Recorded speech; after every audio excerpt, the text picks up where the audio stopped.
नमस्ते छात्रों, हिंदी के तसिका में आपका सभी का स्वागत है। छात्रों, इससे पहले मेरे चैनल को सब्सक्राइब कीजिए और बेल आइकॉन पर क्लिक कीजिए।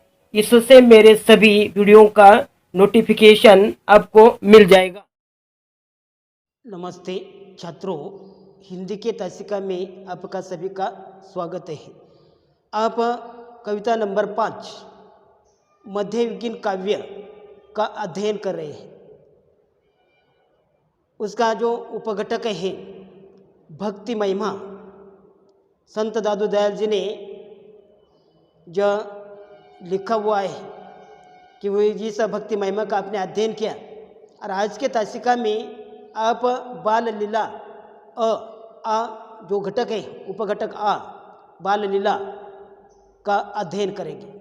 बाल लीला का जो कवि है संत सूरदास जी है, और संत सूरदास जी ने इस पद के माध्यम से, इस काव्य के माध्यम से कि प्रस्तुत पदों में उसने कृष्ण के बालहट एवं यशोदा की ममतामयी छवि को प्रस्तुत किया गया है।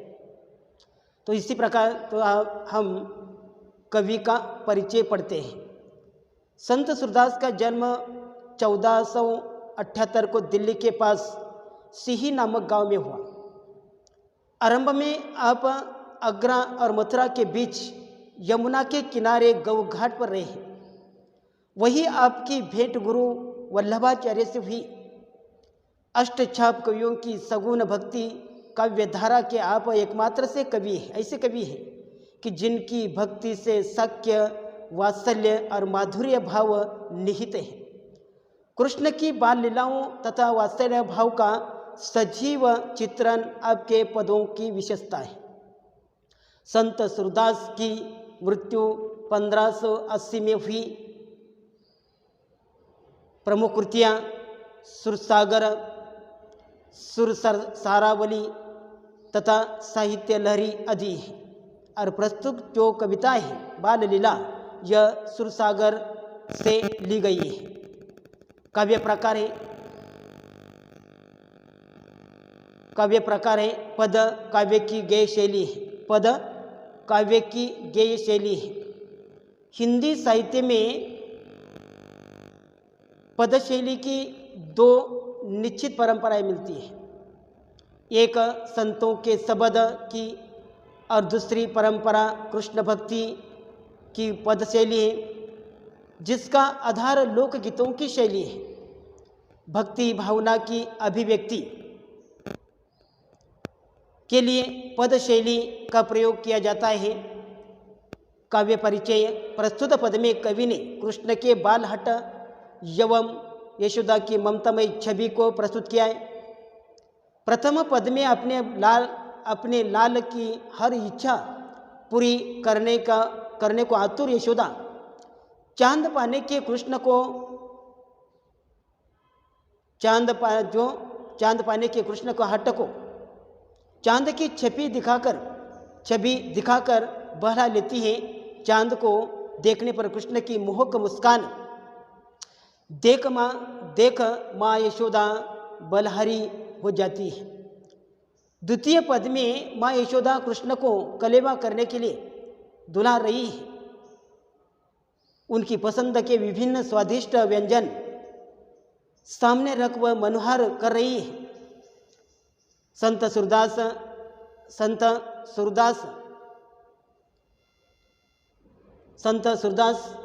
सगुण भक्ति के कृष्ण भक्ति शाखा के प्रमुख कवि थे। संत सूरदास सगुण भक्ति के कृष्ण भक्ति शाखा के प्रमुख कवि थे।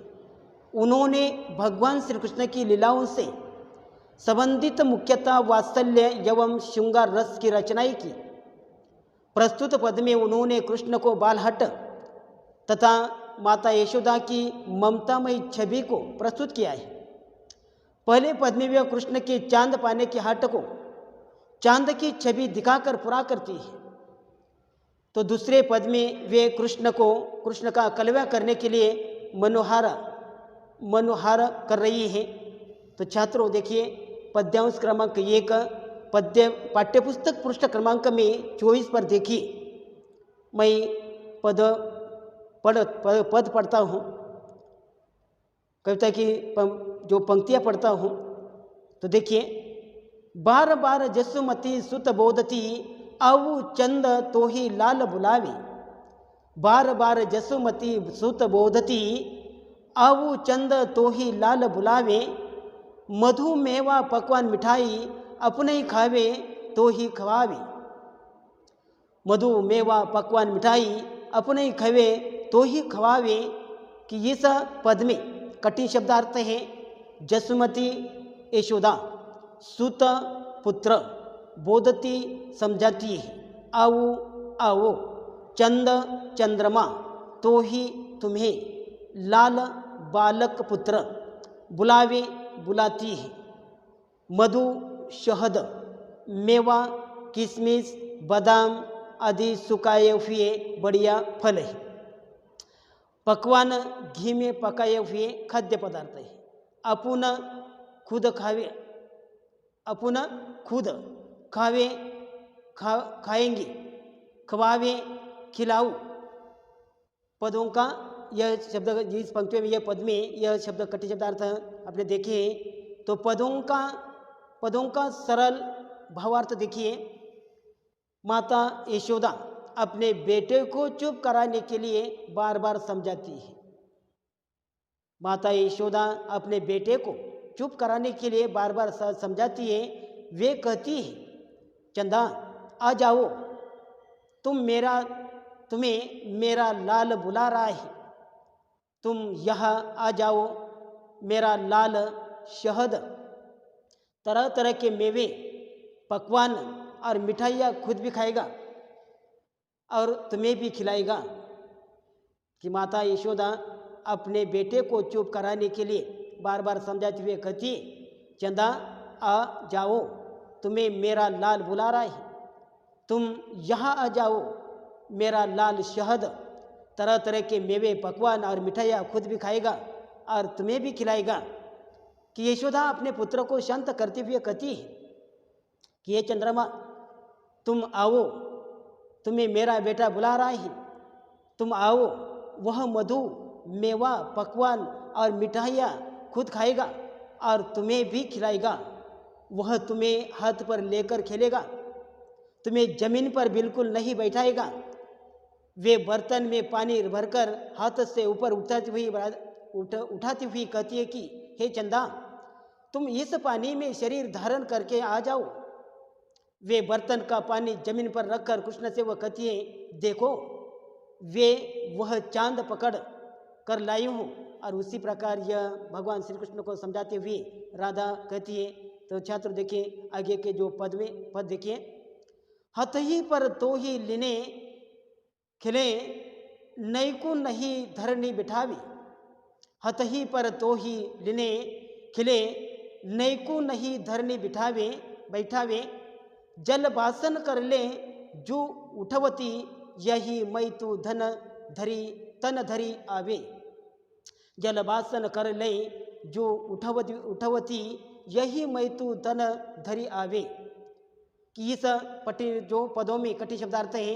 हथ ही, हाथ पर ही, नैको जरा भी नहीं, लीने लेकर, धरणी भूमि, बैठाएगा, जल बासन पानी का बर्तन, कर हाथ, लय लेकर, यही मई इसी में, तनधरी शरीर धारण करके, आवे आ जाओ। कि इस पदों में यह कठिन शब्दार्थ थे। और पदों का जो सरल भावार्थ देखिए। मेरा लाल तुम्हें हाथ पर ही लेकर खेलेगा। यशोदा चंद्रमा से कहता है कि चंद्रमा तुम नीचे आ, कि मेरा जो लाल है तुम्हें हाथ पर ही लेकर खेलेगा। वो तुम्हें थोड़ी देर के लिए भी जमीन पर नहीं बिठाएगा। यशोदा पानी से भरा हुआ बर्तन अपने हाथ में लेकर उठाते हुए कहती है कि ये चंदा, तुम इसी पानी में शरीर धारण करके आ जाओ। कवि संत कवि सूरदास ने बाल लीला में बालक कृष्ण के बाल हट और माता यशोदा के वात्सल्य का अत्यंत सुंदर एवं स्वाभाविक चित्रण किया गया है। बालक कृष्ण चंदा को पाने का हट कर रहे हैं और माता यशोदा उन्हें समझा रही है कि वे चंदा को पकड़ कर लाएगी और उनके समक्ष लाकर हाजिर करेंगी। वे चंदा को कृष्ण की तरह ही बालक मानकर उसे संबोधित करती है कि भगवान श्री कृष्ण को कृष्ण की तरह बालक मानकर, कि चांद को कि भगवान कृष्ण की तरह बालक मानकर उसे संबोधित करती है। कि इस पद में सूरदास जी ने चंदा का मानवीकरण करते हुए माता यशोदा से उसे एक बालक के रूप में संबोधित कराते हुए कहलाया है कि वह आ जाए, उसे उनका लाल कृष्ण बुला रहा है। कृष्ण उसे अपने साथ तरह तरह के व्यंजन खिलाएगा, वह उसे हाथ पर लेकर खिलाएगा, जमीन पर भी नहीं उतरेगा। यशोदा बर्तन में पानी लेकर चंदा से उस पानी में शरीर धारण कर आ जाने के लिए कहती है। फिर पानी सहित वह बर्तन जमीन पर रखकर कृष्ण से दावे के साथ कहती है कि देखो, इस पानी में चंदा को पकड़ कर लाई हूँ। उनके चंदा को पकड़कर ले आने में बालक कृष्ण के प्रति उनके स्नेह के सुंदर दर्शन होते हैं।